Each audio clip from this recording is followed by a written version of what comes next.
Hi, I'm Tim. Welcome to Watchbox, and thanks for logging on. If you love this watch, email me, tmosso@thewatchbox.com. It's in the description below.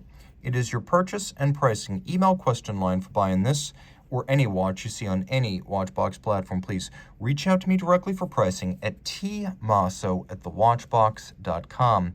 Today we are discussing a lush and lovely yellow gold Lange Söhne Lange 1.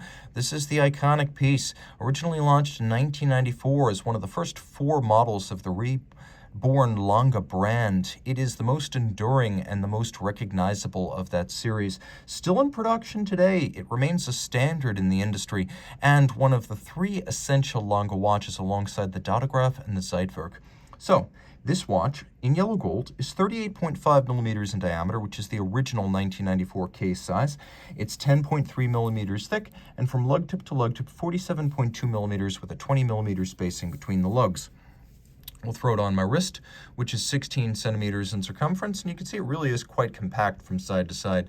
It wears easy, it wears comfortable, it slides under a cuff, it has a domed bezel, it's quite thin. Everything a dress watch should do, this one does. It's also suitable for a wrist as small as 13.5 centimeters circumference, so even if you're a lady, you're going to find this wears nicely. No need to go with the little Lange, although that's available. The 38.5 is just fine, and again, my wrist is 16 centimeters circumference. The strap is an upscale piece, as you can see, large rectangular scale alligator leather, black semi-gloss. We've got a folded edge, a monotone stitch, and on the bottom, black calfskin, and you can see this is a brand new Lange factory strap. I always call out the features of this pin buckle, so if you're familiar with my Lange reviews, just skip ahead. If not, let me tell you why it's special. First of all, you can see the B of Brogioli, which is the company that makes that buckle, but it has a little retaining bar inside it, and you can see that. That's unconventional on pin buckles. The idea is that if you are like me with a smaller wrist and you use the smallest hole, or you punch an even smaller hole, that little retaining bar can prevent the strap from getting pinned on the pin. You know that when you strap a watch on tightly, it can be tough to remove.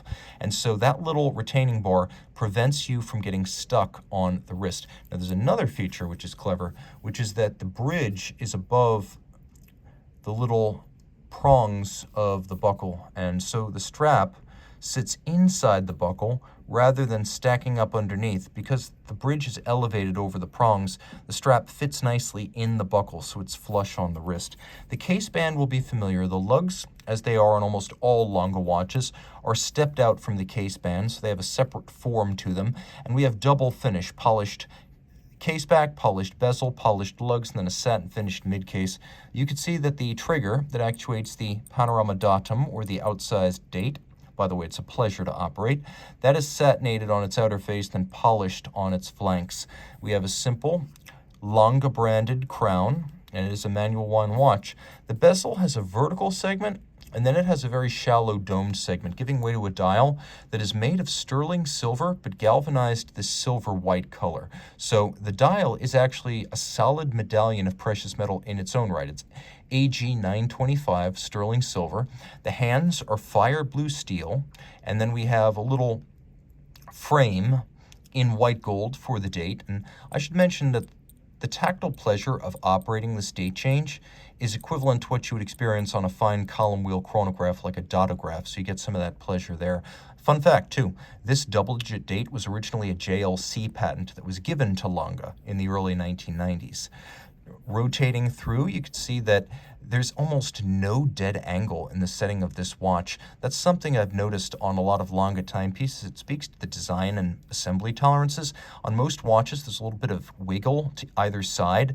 The angle of, or the angular motion in which nothing is happening on the dial. Here, the second you start moving that crown, the minute hand starts moving, which is very impressive. We have alpha style hands for the minutes, the hours, and the power reserve. We have a power reserve indicator up and down that lets you know how close to 72 hours of power reserve you are, and 72 is the maximum. We have a small seconds sub-register, and the watch does have a hacking seconds function to stop that seconds hand, so you can synchronize to a reference time.